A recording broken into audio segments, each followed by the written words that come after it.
भारत के इतिहास में कई ऐसी प्रेम कहानियां हैं जिसे लोग आज भी नहीं भूलें। इन प्रेमियों की लोग कस्में खाते हैं। इन प्रेमियों की वजह से बड़ी बड़ी सियासतें हिल गई, दोस्त दुश्मन बन गए और दुश्मन दोस्त बन गए। तो आज हम आपको कुछ ऐसे ही प्रेम कहानियों के बारे में बताने जा रहे हैं जो इतिहास के पन्नों में अमर रह गई। भागमती और मोहम्मद कुली की अमर प्रेम कहानी। इतिहास में भागमती के बारे में ज्यादा जानकारी नहीं है, ऐसे में कई लोग उनके वजूद तक पर सवाल उठाते हैं। लेकिन 1580 से 1612 के बीच ये किस्सा है कि सुल्तान मोहम्मद कुली कुतुब शाह पहली नजर में भागमती को दिल दे बैठे थे, जिसके चलते सुल्तान ने उनके सम्मान में भागनगर से एक शहर बसाया और यही भागनगर आज हैदराबाद के नाम से जाना जाता है। 16वीं सदी के रानी रूपमती और बाज बहादुर की प्रेम कहानी। बाज बहादुर रूपमती की खूबसूरती और गायिका पर फिदा थे, जिसके चलते दोनों ने एक दूसरे से शादी की। इसी दौरान अकबर ने मालवा पर चढ़ाई कर दी। युद्ध में बहादुर की हार हुई और रूपमती ने आत्महत्या कर ली। रजिया सुल्तान और जमालुद्दीन याकूत की प्रेम कहानी। याकूत एक अफ्रीकी गुलाम था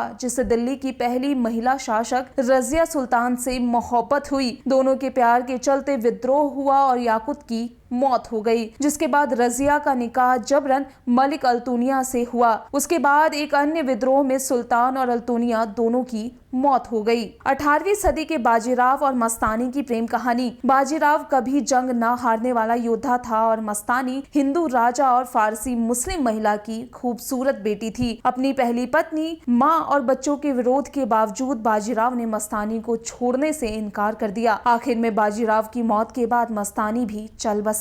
12वीं सदी के पृथ्वीराज और संयुक्ता की प्रेम कहानी। कन्नौज की रानी और दिल्ली के राजा की ये प्रेम कहानी बेहद दिलचस्प है। पृथ्वीराज और संयुक्ता एक दूसरे को बिना देखे ही प्यार करने लगे थे, लेकिन संयुक्ता के पिता ने स्वयंवर से इनकार कर दिया। आखिरकार पृथ्वीराज ने संयुक्ता को भगाने का फैसला किया। इसके बाद अफगान आक्रमणकारी मोहम्मद गौरी से युद्ध में हारने के बाद चौहान की हत्या हो गई और संयुक्ता ने पकड़े जाने से पहले आत्महत्या कर ली। 16वीं सदी के शाहजहां और मुमताज महल की प्रेम कहानी। 14 बच्चों की मां मुमताज की मौत बच्चे को जन्म देने के दौरान हुई, जिसके बाद ये सभी जानते हैं कि शाहजहां ने मुमताज की याद में ताजमहल बनवाया, जो आज दुनिया की सबसे खूबसूरत इमारतों में से एक और मोहब्बत की निशानी माना जाता है। अशोक और कौरवकी की प्रेम कहानी। अशोक को उनके पिता बिंदुसार ने कलिंग से निर्वासित कर दिया था, जिसके बाद उनकी मुलाकात एक मछुआरे परिवार से संबंध रखने वाली कौरवकी से हुई और दोनों की शादी हो गई। हालांकि कलिंग को जीतने के बाद अशोक का हृदय परिवर्तन हुआ और उनका झुकाव बौद्ध धर्म की ओर हुआ। इस दौरान उन्होंने दूसरी शादी की, लेकिन कौरवकी